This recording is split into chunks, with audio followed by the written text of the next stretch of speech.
नमस्कार मित्रों, स्वागत है आप सभी का स्टडी आईक्यू में। मैं हूं आपका दोस्त राहुल साइगांवकर और आज हम लोग चर्चा करने वाले हैं यूनाइटेड नेशंस के बारे में, संयुक्त राष्ट्र के बारे में हमारी चर्चा होगी।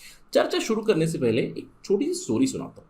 There is something called as goalkeeper syndrome. I am quite sure कि आपने फुटबॉल गेम्स देखे होंगे, सॉकर गेम्स देखे होंगे। फुटबॉल में जब भी ओपोनेंट टीम गोल स्कोर करने की कोशिश करती है, उस स्कोरिंग को रोकने के लिए एक गोलकीपर होता है, राइट।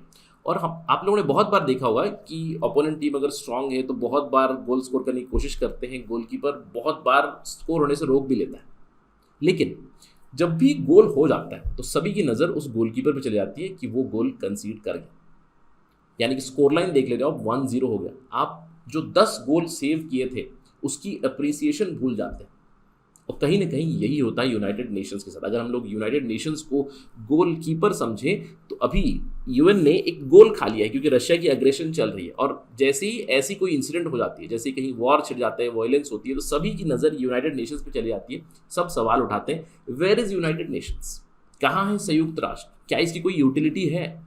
जैसे ही UN failed to prevent Russian aggression, people start asking question about the institution itself. लेकिन आपको ये समझना चाहिए कि United Nation as an institution की ज़रूरत है। ऑफ कोर्स रिफॉर्म्स की ज़रूरत है, लेकिन इंस्टीट्यूशन की ज़रूरत है। हम लोग हमेशा ये भूल जाते हैं कि जब भी लड़ाई होती है, कहीं पे वायलेंस चल रही है, तो United Nation has failed, but there are many areas where UN has also perform. तो आज हम लोग यहाँ पे बात करेंगे that United Nations it can not be written off. हम लोग यहाँ पे समझेंगे कि क्यों संयुक्त राष्ट्र को लोग फेलियर समझते हैं। ऑफ कोर्स कुछ बदलाव लाने की ज़रूरत है।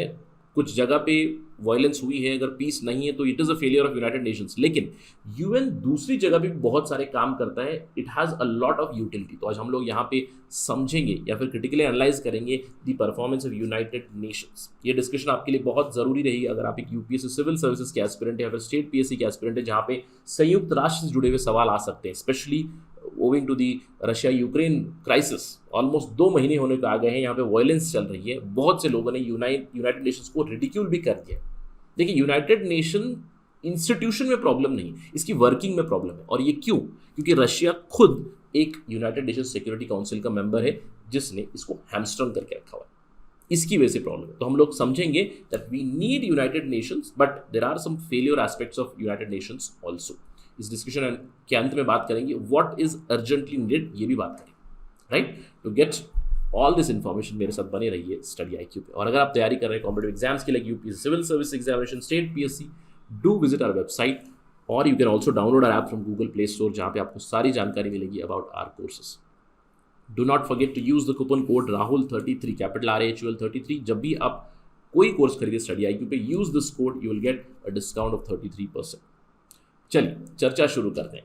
जब से रशिया और यूक्रेन के बीच युद्ध शुरू हुआ है, ऑलमोस्ट 2 महीने होने को आ गए, right. 55, today is 56th day if I am not wrong. अभी भी वायलेंस चल रही है। In fact Russia has renewed its operation. Russia ने स्टेटमेंट दिया है कि हम एक नया ऑपरेशन करने वाले हैं। अब इन सब चीज़ों के चलते एक सवाल जरूर उठ जाता है, संयुक्त राष्ट्र कहाँ है? Is United Nations totally useless? Why have they failed to stop this particular war and aggression?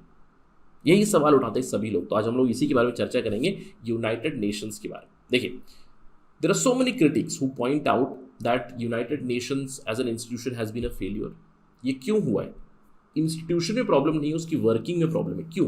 क्योंकि जो यूनाइटेड नेशन सिक्योरिटी काउंसिल है, जो हम लोग कह सकते हैं कोर डिसीजन मेकिंग बॉडी है, यूएनएससी, इसको हैमस्ट्रंग करके रखा हुआ है इसके मेंबर्स ने, स्पेशली परमानेंट मेंबर्स। और इसमें परमानेंट मेंबर एक रशिया भी है।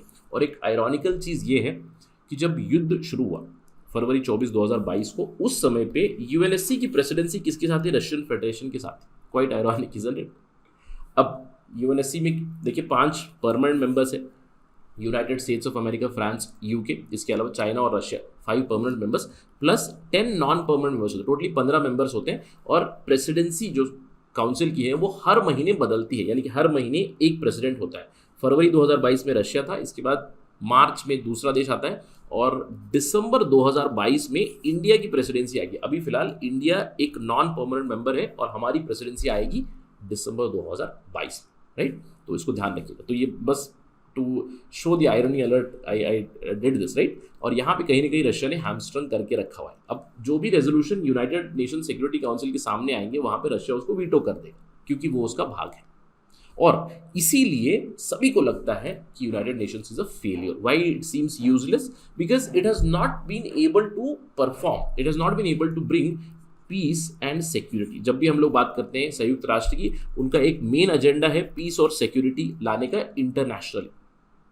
1990 से मैंने यहाँ पे कुछ कंट्रीज के नाम लिखे हुए हैं जहाँ पे इंसिडेंट्स हुए हैं, और यूनाइटेड नेशंस की फेलियर दर्शाता है। जैसे रवांडा में बहुत बड़ा जेनोसाइड हुआ, एक ट्राइब ने दूसरे ट्राइब के हजारों लोगों को मार दिया, right? United Nations did not do anything. Bosnia is a classic example. देखिए, रवांडा से भी बड़ा फेलियर मैं कह सकता हूँ बॉस्निया का था। बॉस्निया में यूनाइटेड नेशंस के पीस कीपर्स भेजे गए थे, हजारों पीस कीपर्स वहां पे थे, इसके बावजूद 8,000 लोगों को मार गया था इन दिस स्रेब्रेनिका मैसेकर। इसीलिए सभी को लगता है United Nations is useless. Libya का केस हम लोग जानते हैं, सीरिया में पिछले 10 सालों से लड़ाई चल रही है, यूक्रेन का क्राइसिस तो अभी आया है, लंबी लिस्ट बनेगी। जब भी लड़ाई होती है, जब भी कोई प्रॉब्लम होती है, United Nations it seems quite useless. Absolutely true, right? But अगर हम लोग बात करें एक एस्पेक्ट के ऊपर, हम लोग यूनाइटेड नेशंस को जज कर रहे हैं, और यहाँ पे मैंने बताया आपको why United Nations it seems useless, because it is hamstrung by the United Nations Security Council. अब देखिए, मैंने आपको बताया बॉस्निया एक प्राइम एग्जाम्पल क्यों होगा फेलियर का, क्योंकि अगर आप यूक्रेन की बात करें, यहाँ पे एक यूएनएससी का मेंबर है परमानेंट रशिया। सीरिया की बात करें, यहाँ पे भी रशिया ने कहीं ना कहीं हैमस्ट्रंग कर रखा है, रशिया चाइना मिलकर एक तरफ, दूसरी तरफ वेस्टर्न ब्लॉक। लीबिया में United States of America led action plan हुआ। बॉस्निया में क्या हुआ था, पीस कीपर्स भी भेजे गए थे, लेकिन इसके बावजूद यहाँ पे मैसेकर हुआ, फेलियर है। तो कहीं ना कहीं फेलियर इज देयर, यस। लेकिन अगर हम लोग यूएन के मैंडेट को देखें, यूनाइटेड नेशंस की वेबसाइट पे आप देख सकते हो, what do we do? UN says we perform work in 5 main areas. 5 main areas में काम करते हैं। पहला है maintain international peace and security. अभी फिलहाल की अगर बात करें, this would be a failure, यहाँ पे मैं एफ दे दूंगा, ठीक है? Protecting human rights, right? So probably I give a B here, right? Deliver humanitarian aid. अभी फिलहाल यूक्रेन में भी ह्यूमैनिटेरियन एड जा रहा है। United Nation has perform really well, we have to give A here. Support sustainable development climate action, यहाँ पे भी एक ए मिलेगा। Uphold international law to some extent, I give here a C, right? और even a C minus, ठीक है? तो एक जगह पे अगर फेलियर हो रही है, मेंटेन पीस एंड सिक्योरिटी, जब भी वॉर होता है तो इसी एस्पेक्ट को लेकर सभी लोग सवाल उठाते हैं यूनाइटेड नेशंस के ऊपर। लेकिन यहाँ पे it is a problem with the working of United Nations. If we look at the other areas of work, UN has performed very well. इसीलिए हमें यूनाइटेड नेशंस की ज़रूरत है। पीस कीपिंग में यूएन ने काफ़ी अच्छा परफॉर्म किया। 4,200 से भी ज़्यादा पीस कीपर्स अभी तक परफॉर्म कर चुके हैं। 120 कंट्रीज से भी ज़्यादा अभी भी कई सारे मिशंस हैं, राइट? साउथ सूडान में मिशन है, सोमालिया में मिशन है, बहुत सारे दूसरे कंट्रीज में मिशन है। इंडिया ने बहुत बड़ा योगदान किया है। इंडिया से 160 लोग शहीद हुए हैं यूएन के फ्लैग के अंडर। इसका मतलब है peacekeeping has been a very successful aspect of United Nations. Although now you can question with respect to Russia Ukraine, but nonetheless जहां पे भी पीस कीपर्स भेजे गए थे उन्होंने काफी अच्छा परफॉर्म किया हुआ है। इसके अलावा ह्यूमैनिटेरियन असिस्टेंस में यूनाइटेड नेशंस का बहुत बड़ा रोल रहा है। यूएन की agencies, United Nations High Commission for Refugees, International Organization for Migration, UNICEF हो गई जो बच्चों को सेफ्टी और रिहैबिलिटेशन प्रोवाइड करती हैं, वर्ल्ड फूड प्रोग्राम है which works towards food security. तो इन सारी ऑर्गेनाइजेशंस ने काफ़ी अच्छा परफॉर्म किया और अभी इनकी ज़रूरत और भी पड़ेगी। क्यों? क्योंकि जब भी युद्ध होता है सब लोग पूछते हैं कि युद्ध में यूनाइटेड नेशंस क्या कर, लेकिन ये देखिए कि उस युद्ध की वजह से जो परिणाम हुआ है, राइट? जो परिणाम हुआ है रेफ्यूजीज के ऊपर, 40 लाख लोग यूक्रेन छोड़कर बाहर निकल गए, कौन उन्हें देखेगा? Do you think the other countries will provide them free of cost? United Nations has to involve itself, humanitarian assistance देने की जरूरत पड़ेगी। और अभी तो यूएन का और भी बड़ा रोल रहेगा। जो यूक्रेनियंस देश छोड़कर बाहर निकले हैं उन्हें वापस लाकर रिहेबिलिटेट करना भी यूएन का ही रोल रहेगा। इसके अलावा यूनाइटेड नेशंस का डेवलपमेंट एजेंडा है, सस्टेनेबल डेवलपमेंट की जरूरत है। सस्टेनेबल डेवलपमेंट गोल्स में नो हंगर नो पॉवर्टी की बात करता है यूनाइटेड नेशंस। अभी भी अफ्रीकन कॉन्टिनेंट की बात करें, पॉवर्टी बहुत ज़्यादा है, फूड इनसिक्योरिटी बहुत ज़्यादा है। इन सब चीज़ों से लड़ने के लिए यूनाइटेड नेशंस की ज़रूरत है। आज क्लाइमेट चेंज एक रियलिटी बन चुका है। ग्लोबल वार्मिंग की प्रॉब्लम्स हम लोग देख रहे हैं। अभी तो यार जहाँ पे बैठा हूँ बहुत गर्मी है, समर आ चुका है, 42 डिग्री सेल्सियस यहाँ पे टेम्परेचर। क्यों? Global warming. अब इससे लड़ने के लिए, क्लाइमेट फाइनेंसिंग, ग्लोबल प्रॉब्लम से लड़ने के लिए we do need United Nations. International law को अपहोल्ड करने के लिए भी यूनाइटेड नेशंस की जरूरत है। अगेन यहाँ पे आप फिर से ट्रैक रिकॉर्ड पूछ सकते हो, it has not performed up to the mark, लेकिन जहाँ पे भी यूनाइटेड नेशंस के सैंक्शंस लगे, जैसे नॉर्थ कोरिया के खिलाफ यूएन के सैंक्शंस लगे हैं, दूसरे देशों के खिलाफ यूएन के सैंक्शंस लगे हुए हैं, that they have tried to uphold the international law, but again a question mark can be raised. But nonetheless, जैसे कि मैंने आपको बताया, अगर आप इन 5 एरियाज की बात करें तो प्रोबेबली इस एरिया और इस एरिया में आप उतना ज़्यादा यूएन का सक्सेस नहीं देख सकते, but there are areas of success of United Nations elsewhere. इसीलिए मैंने डिस्कशन शुरू की थी with the goalkeeper syndrome. जहाँ पे यूनाइटेड नेशंस सर्व कर रहा है उसे भी देखने की जरूरत है। ऑफकोर्स अब अगर हम लोग क्रिटिकली एनालाइज करें तो इन चीज़ों में भी हम लोग खामियां ढूंढ सकते हैं, लेकिन इसे इंप्रूव करने की जरूरत। That is what is the argument.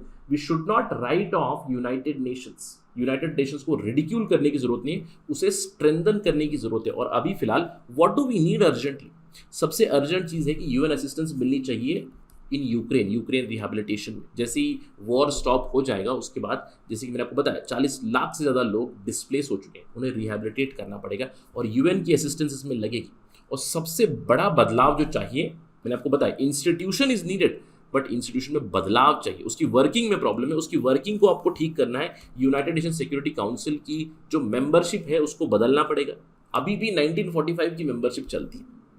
1945 में कितने देश थे, राइट? 50-60 देश। आज 194 कंट्रीज, अभी भी 5 permanent members. That is the problem. और इन सबके पास वीटो पड़ा हुआ है, इसीलिए पूरा संयुक्त राष्ट्र एकदम हैमस्ट्रंग बन जाता है, हेल्पलेस बन जाता है, बेबस हो जाता है यूनाइटेड नेशन सिक्योरिटी काउंसिल की वीटो के सामने। कोई ना कोई वीटो कर देगा 5 मेंबर्स में से। रशिया वीटो करेगा, चाइना वीटो करेगा, यूएस ने बहुत सारे वीटो इस्तेमाल किए हैं, रशिया ने बहुत सारे वीटो इस्तेमाल किए हैं, कोल्ड वॉर से पहले भी, कोल्ड वॉर के बाद भी। That is why it is hamstrung and we need this particular change. So the ultimate conclusion of this discussion is that we need United Nations. हमें United Nations की ज़रूरत है।